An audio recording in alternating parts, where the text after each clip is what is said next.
plupart des entreprises stagnent aujourd'hui parce qu'il n'y a pas d'innovation. Nous innovons à tout bout de champ. Nous avons des projets révolutionnaires, nous avons des projets qui sortent même du cadre de ce que vous pouvez imaginer dans notre contexte. Et c'est ça que nous voulons vendre aux gens.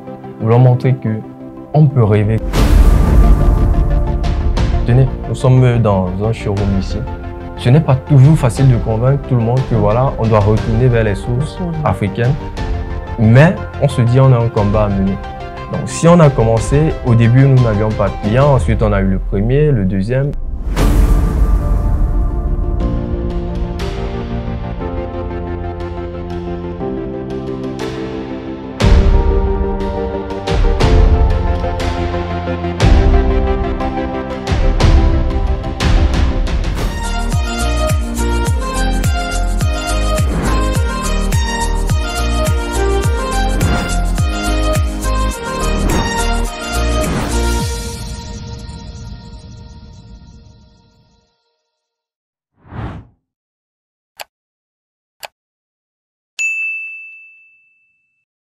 La clé de réussite d'une entreprise, c'est son management. Comment manages-tu ton entreprise?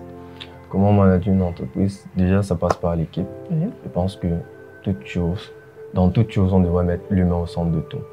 Et si vous faites ça, vous êtes assuré d'avoir quelque chose de bien. Il faut écouter, parce qu'avant tout, étant jeune, comme vous pouvez le constater, il n'y a que les conseils des expérimentés et ceux qui ont déjà eu à faire par le passé qui peuvent nous aider aujourd'hui. Ce qu'on essaye de faire, c'est ensemble. On essaie de travailler en équipe, de donner une nouvelle génération d'entreprises. Et c'est pour ça que vous allez voir, dans tous nos projets, nous sommes tous impliqués. Dans le management, c'est tout le monde. Vraiment, ce n'est pas une seule personne. C'est comme ça que ça se construit. Dans tous vos projets, et quels sont justement les projets sur lesquels tu travailles? Nous avons énormément de projets. Les projets, je manage tous les projets, étant donné que je suis superviseur général. Nous avons des projets tels que ce que vous observez là, la boutique, les vêtements. On essaye de promouvoir la mode africaine et le retour aux sources. Nous avons des projets tels que la compétition de jeux vidéo que nous sommes en train de lancer et dont nous avons fait part dans les médias de la place. Nous avons des projets tels que la conciergerie privée, nommée Diasporaid. Parce qu'on s'est rendu compte avec le temps qu'il y avait un manque de confiance entre les membres de la diaspora et ceux qui se trouvent ici au pays. On connaît tous comment ça se passe. Vous avez quelqu'un de l'autre côté qui vous envoie des sous ici, mais les réalisations ne sont pas faites. Avec tout ça, on s'est dit, OK, on va essayer d'orienter et de créer quelque chose qui puisse aider les gens qui se trouvent de l'autre côté, qui veulent faire quelque chose au pays, d'où la conciergerie privée que nous avons créée. Nous avons une chaîne YouTube qui parle des valeurs, qui parle de la culture et tout. Actuellement, même, nous sommes en train de couvrir un événement à Yaoundé, toujours sur les produits purement africains. D'ici quelques temps, certainement ceux qui sont abonnés à notre chaîne YouTube Akomdo seront au courant de tout ça. Donc, entre autres, nous avons aussi le site de e-commerce Angara, qui est également un projet phare de l'entreprise. Mettre le bio en avant, c'est vraiment notre mission. Que faut-il pour construire son projet? Que faut-il pour construire son projet? Je dirais il faut une idée. Dans un premier temps, il faut croire son idée, il faut de l'ambition et il faut bien s'entourer. Si vous vous entourez bien, vous pouvez faire n'importe quoi, n'importe quel projet et aller n'importe où vous voulez aller. Mais pour ça, il faut donner de la confiance aux gens. Et la confiance, ça passe par l'honnêteté. Si vous êtes honnête envers les gens, vous recevez en retour ce que vous donnez et vous pouvez en fait, en ce moment-là, créer ce sentiment de confiance autour de vous. En tant qu'entrepreneur, on rencontre forcément des difficultés. Comment on fait face à ces difficultés-là? Déjà, j'aimerais m'attarder sur la plus grosse difficulté du moment, la crise Covid. Beaucoup d'entreprises, si pas plus de la majorité, des entreprises qui ont été créées 3 à 5 ans avant le Covid ont dû fermer. Parce que c'était extrêmement difficile, c'est toujours compliqué. Et c'est ce par quoi nous également nous traversons. On a essayé de revoir le fonctionnement de notre entreprise même. Parce qu'après, on s'est dit, si on continuait comme on était par le passé, on ne pouvait pas s'en sortir. Donc, dans des périodes de difficulté, ce que moi je peux dire, c'est vraiment essayer de s'adapter en fonction de ce qui se passe et de faire mieux en fonction de ça. Et pas se braquer sur un mode de fonctionnement qu'on a eu adopté. Le secret de la réussite d'un entrepreneur ou d'une entreprise, c'est en gros les personnes les personnes qui l'entourent au quotidien, les personnes avec qui il travaille. Comment trouver ces bonnes personnes-là? Je dirais, il faudrait déjà partager la même direction que quelqu'un avec qui vous voulez travailler. Vous ne pouvez pas aller dans la gauche et avoir quelqu'un qui veut aller à droite et vous en sortir. C'est impossible. Donc, lorsque vous voulez travailler avec des gens, rassurez-vous déjà que vous avez les mêmes idées, les mêmes valeurs, les mêmes idéologies. Si c'est pareil, vous êtes sûr que vous pouvez vous entendre. Maintenant, l'autre aspect, comme je disais, c'est cet aspect des valeurs encore, de la confiance que vous pouvez distribuer envers les gens et que vous pouvez recevoir. Beaucoup d'entrepreneurs, je dirais, ont tendance à maximiser sur le paiement des employés. Mais dès lors où vous pouvez plus payer un employé à la hauteur de ce que vous lui avez promis, qu'est-ce qui se passe après? S'il n'a pas de rêve, s'il n'a pas d'ambition avec vous, s'il ne veut pas vous suivre parce que voilà, il croit en votre projet et il croit au projet de l'entreprise, vous ne pouvez rien faire. Et ce qui va se passer, c'est que voilà. La base, c'est la confiance. Mais comment créer cette confiance-là entre tout ce personnel, entre tous ceux qui nous entourent?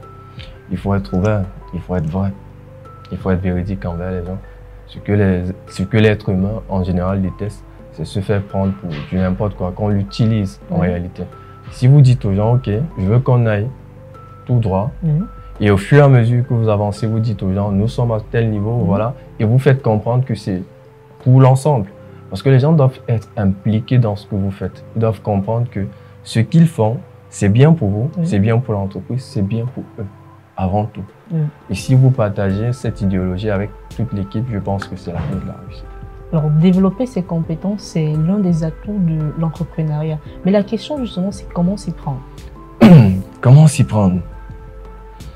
Il faut accepter d'apprendre. Je l'ai dit, d'entrée de jeu, il faut accepter d'apprendre. On apprend tous les jours. Développer ses compétences, c'est s'asseoir, comme aujourd'hui, nous sommes assis. C'est avoir quelqu'un en face de vous qui vous dit ce que vous devez faire. Même si vous êtes en contradiction avec ses avis, vous devez quand même accepter d'écouter. Parce que vous pouvez quand même tirer quelque chose de positif de ce qu'il est en train de dire. Même des plus petits, aujourd'hui, on apprend, mais beaucoup de personnes ne comprennent pas ça. Nous sommes dans un monde où la plupart des enseignants aujourd'hui sont très jeunes. Le monde du numérique, par exemple. Vous allez voir, ce sont des jeunes de 16 ans qui donnent des cours sur le trading, qui donnent des cours sur l'infographie et tout ce qui va avec. Par le passé, je connais beaucoup de personnes qui n'auraient pas accepté s'asseoir pour écouter ce genre de personnes en disant que ce sont des enfants. Je pense que c'est une erreur. Donc on peut apprendre de tout le monde et c'est exactement ce que nous pratiquons ici. Alors, quelqu'un me disait un jour, la plus-value de l'entrepreneuriat ou le plus gros secret même de réussite de l'entrepreneuriat, c'est l'échec. Parce que tout entrepreneur fait face à l'échec. Mais on a peur d'échouer. Comment vaincre cette peur-là? Comment surmonter cette peur de l'échec ou de faire faillite même en tant qu'entrepreneur? Comment surmonter cette peur de l'échec? Si vous savez où est-ce que vous voulez arriver, vous savez que peu importe ce qui se passe, ça ne doit pas vous dérouter. Mais ce n'est pas toujours évident de gérer cet aspect de peur et tout. Il faut comprendre quelque chose. Vos objectifs ne doivent pas être uniquement pour vous. Ça veut dire qu'il faut croire en quelque chose qui vous dépasse, qui concerne beaucoup plus de personnes que vous, que votre famille même parfois. Et lorsque vous avez ça en tête, c'est plus facile pour vous de vous dire ce combat, c'est pas juste pour vous, c'est pour tout un ensemble. Il y a des gens qui comptent sur vous et il y a des choses que vous voulez changer. Si vous pensez comme ça, je pense que c'est nettement plus facile pour vous d'assimiler cette peur, de la mettre de côté et continuer à avancer. Est-ce qu'on peut se lever en sachant que moi, en tant qu'entrepreneur, demain après demain, je peux faire faillite, mon entreprise peut chuter, je peux me lever, aujourd'hui je perds tout, mais est-ce qu'on peut réussir à gérer cette peur de la faillite-là? Je vais vous répondre simplement qu'il ne risque rien à rien. Et forcément, le quotidien d'un entrepreneur est bourré d'embûches, mais est-ce qu'il faut toujours persévérer ou à un moment donné, il faut abandonner? Si tel est le cas, à quel moment on se dit « non, là, je dois lâcher prise, là, je dois foncer ». Vous savez, ce qui est pire, c'est que vous pouvez abandonner et pourtant vous êtes juste à côté. Ben, il faut se dire, quand on va en guerre, soit on rentre étant mort, soit on rentre avec la victoire. C'est comme ça en fait. Donc, vous n'y allez pas parce que vous dites, OK, on va essayer quelque chose, on va abattre quelques soldats et puis on va revenir étant en vie. Non, on va parce qu'on va gagner. Donc, c'est le même principe dans le domaine de l'entrepreneuriat. Si vous allez au fond, c'est vraiment pour faire jusqu'au bout. Si vous mettez cet état d'esprit déjà en tête, c'est plus facile pour vous de vaincre n'importe quelle difficulté et vous dire que voilà, votre objectif, tant qu'il n'est pas atteint, vous ne rentrez pas. Bon, un entrepreneur, en gros, c'est celui qui n'abandonne pas. C'est celui qui, face à la difficulté trouve l'opportunité de ne jamais lâcher prise. Exactement. Mais est-ce qu'à un moment donné, si on travaille peut-être sur un projet, est-ce qu'à un moment donné, on peut se dire que non, ce projet-là, ce n'est pas vraiment le bon, je dois le laisser pour aller peut-être voir ailleurs? Est-ce qu'il faut toujours persévérer? Ça, c'est suivre la tendance.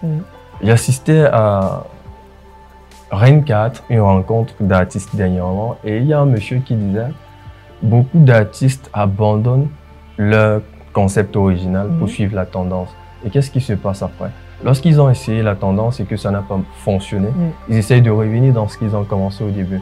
Et en ce moment-là, c'est plus possible parce que le public et tous ceux qu'ils avaient déjà essayé de conquérir à travers ce qu'ils faisaient d'original n'est plus en train de les suivre, autant pour moi. Donc, c'est vraiment quelque chose à ne pas faire. Vous devez juste vous impliquer dans ce que vous faites. Tenez, nous sommes dans un showroom ici. Ce n'est pas toujours facile de convaincre tout le monde que voilà, on doit retourner vers les sources africaines. Mais on se dit, on a un combat à mener. Donc, si on a commencé, au début, nous n'avions pas de clients. Ensuite, on a eu le premier, le deuxième et le nombre que nous avons aujourd'hui. Donc, c'est dans ce sens-là que nous allons et nous nous disons que, OK, si on a pu atteindre ce nombre, on peut atteindre bien plus. Trouver son équilibre entre vie professionnelle et vie personnelle. Est-ce que c'est évident? Trouver juste la personne qui puisse comprendre comment est-ce que vous pensez.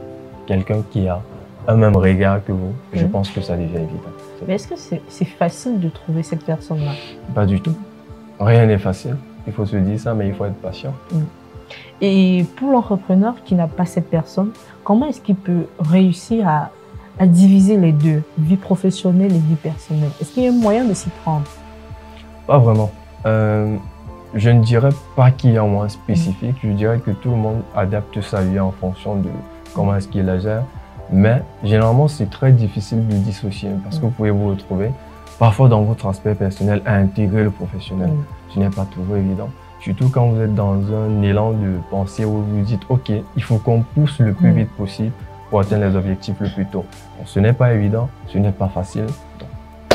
L'idéal, c'est de trouver quelqu'un qui croit en nous, qui épouse une autre vision pour aller au-delà et plus loin encore. Exactement.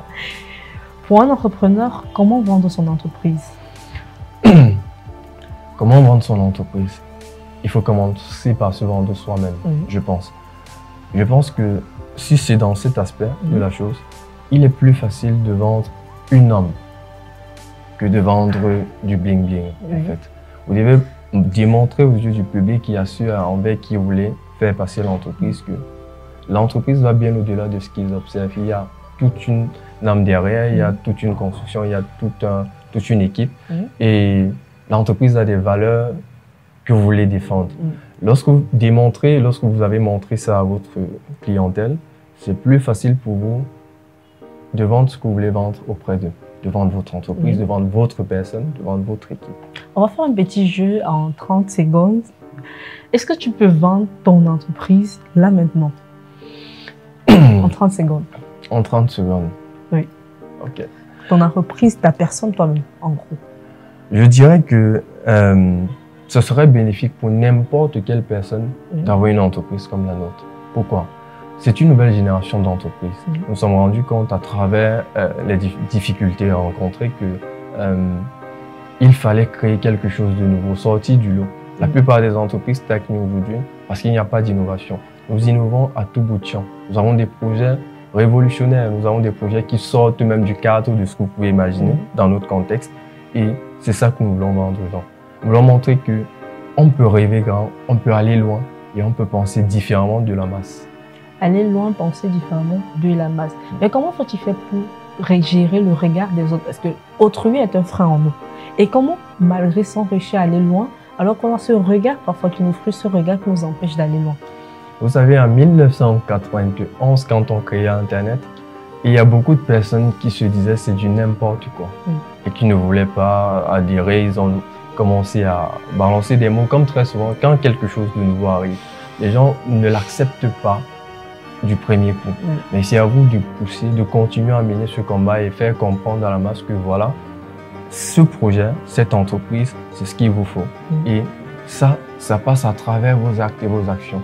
Vous devez d'abord croire en ce que vous faites et ensuite faire croire aux autres ce que vous faites. Voilà.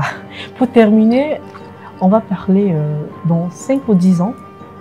Si dans 5 ou 10 ans, justement, tu as un enfant et qui tombe au hasard sur cette vidéo, qu'est-ce que tu voudrais que ton enfant retienne?